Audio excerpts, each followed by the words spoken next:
The disembodied voice brought me ham and eggs. The eggs have been, shall we say, acquainted with feta cheese.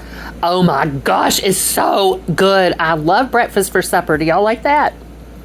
Hey y'all, hey, it's Patty with Giddy Things. How are you, my sweet friends? I hope you're doing well. I am here for day 93 of 5-minute in-name only exercise encouragement. I am currently a little laid up. I am against a back pillow and I have a lidocaine patch on my back because, and I don't, I think it's helping a little, but I'm not sure how much. But to be honest, it just feels good to do something for yourself, even if there's not a really quick fix for it. It's, it was cold when it went on my back and stuff. So I'm going to believe it's doing something. But yeah, I have been putting my back out lately. I did exercise today. We were out and about, and I knew that I needed to use that time to get in the exercise, so I intentionally worked at least 30 minutes of exercise into what we did. And so that was, it's the habit is really, really important, the habit of exercise. And let's see what else. I had the beautiful eggs that I showed you at the beginning of this video. So good. Such comfort food. Can't even begin to describe. I'm working on reading a book, another book by Emily Henry, and it's called The Love That Split the World, I think. I'm going to pop up the cover on the screen. Highly recommend her. They're really sort of light reads, but not. It's kind of hard to describe. I think some people would probably classify them as romance novels, but to me they're just contemporary novels that have romance in them. And the relationship tends to be sort of the center of the story, but it's not that sort of like the protagonist. It's not her whole world, the relationship. There's always other stuff going on.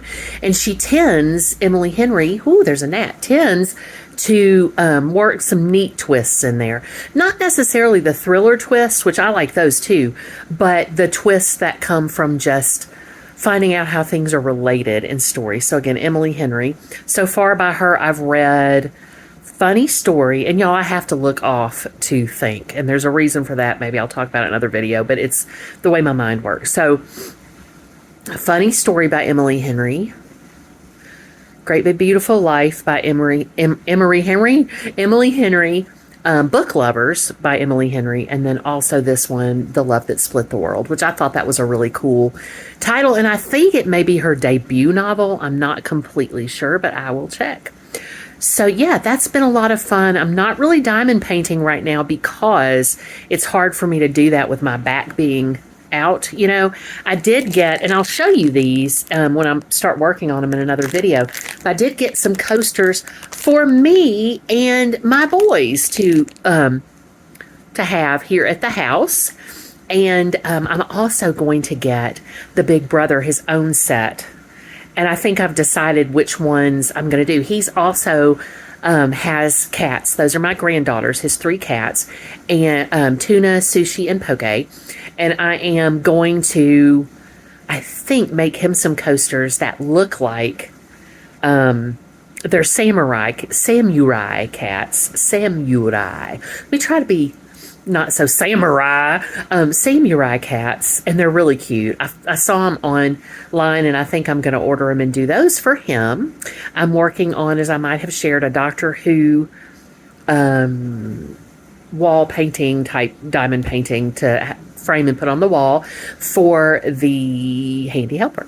So that's going to be fun. The Handy Helper and I had big appointments and errands today, but they weren't the sort of things that lent themselves to filming, but we will do that again really soon. I also have some footage to edit and get up there, but I'm just going to take it easy with my back. Again, proud that I got to exercise, and intend to do so tomorrow too, because one of the interesting things that I've found is even if I don't feel great, and even if I'm hurting somewhere, not moving is not the answer. It's not the answer. Now, I think I've shared with y'all in the past, I can't have my joints replaced.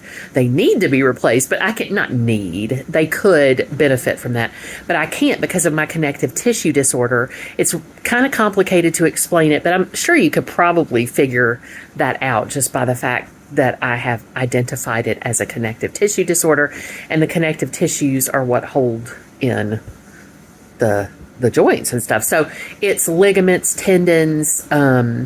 Some of this in my back, I think, too, is that sort of thing. But it's ligaments, tendons, and muscles, and all those things. And so, yeah, it's not advised. I've had very expert opinions and more than one. It's not advised that I do that. And so that's fine with me not to, I mean, it was just getting to know that that wasn't advised was important. But all of that to say that I have to kind of work with it as it is, and that not moving has never been the solution. That's basically what I'm saying. Failure to move. You know, if you don't move, you won't move. I've said that more than one time, but I think it's important. You just have to find out, check with your doctor to see what's safe for you in exercise, if it's even safe for you to exercise. But you have to find out what's doable for you. Exercise doesn't have to be intense to be beneficial. It can just be moving. For some people, it's going to be slice of life activities, and just the fact that they keep trying is the important part. Keep trying. I love you so much. I hope you know how loved you are. Please do continue to go in peace and love with me, to serve others, and please do pray for Ukraine.